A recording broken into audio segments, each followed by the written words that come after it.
रागावर नियंत्रण कसं ठेवायचं? राग खरं तर चांगला आहे का वाईट आहे? नक्की आहे तरी कसा? रागामध्ये फार वेदना होतात. खरंच फार त्रास होतो. पण कंट्रोल कसं करायचं मग ह्याला? क्रोध आल्यावर आपल्याच माणसांवर आपण चिडचिड करतो.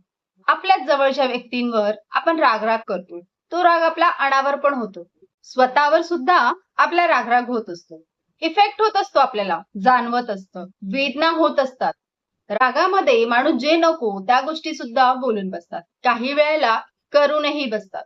खरं तर शब्द फार वाईट असतात. थोड्या वेळाने पश्चाताप हा मात्र होतो.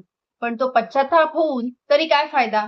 कारण त्या गोष्टी आपल्याकडून घडलेल्या असतात आणि त्याच्यानंतर पश्चाताप करणं हाच एक मोठा पश्चाताप असतो.